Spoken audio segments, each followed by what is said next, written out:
Evening, everyone. We were talking with the First World War and discussing how things were going with the formation of trench warfare. That was pretty much the norm on the Western Front through most of 1914. The only real movement was between the Eastern Front, between the Germans, the Austrians, and the Russians. Then we moved to a very specific point. The holidays set in. Most people thought the war would be over in a month.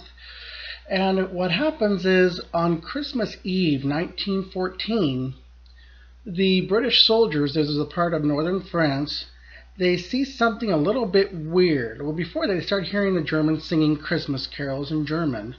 And then they see like these they thought were like little fires being set. What it was a German tradition. They'd gotten little branches of trees and little trees, and they put candles on them and lit them, what they were called Tannenbaum. In English, what we call here in America, Christmas trees. Hadn't really caught on over here in the West, but it was still very, very big in Germany.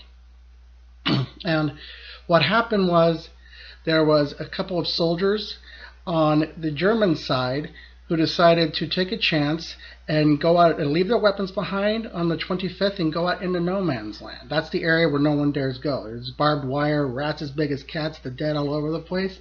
They go out and they took a big chance. They said they were going to go see the British on Christmas Day. And the British troops surprisingly reciprocated. Some of the troops started coming out. Then more started coming out on the German side and the British side. Next thing you know, the field in no man's land on Christmas Day 1914 is filled with troops from the British and the French. Just talking, socializing, making friends, switching, like German chocolate for British goods. They'd actually got a little lighthearted, where it's like a British soldier offered a German officer a cigarette, and he goes, "Virginian," as in, American tobacco, and he said yes. Oh, sorry, I only smoke Turkish. Trying to be a little snooty. It was made for a good laugh.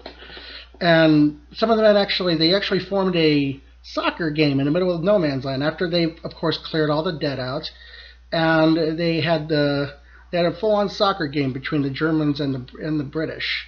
And supposedly the Germans won it 5-4. And men were taking photographs, and they were all talking about, "Wow, we got to meet together after the war. You take this camera home, you get the film developed, and send me a copy of it after the war." They were exchanging addresses. This was completely unheard of. And so, needless to say, the next day they went back. They went back to their trenches, and they said, "We're going to do this again next year." But what command did is they made sure those men were all transferred to different parts of the line. And the officers on both sides said, "If your men do that again, shoot." And so it just shows the goodwill that can come between people during one of the most horrific times in our history. So there you go.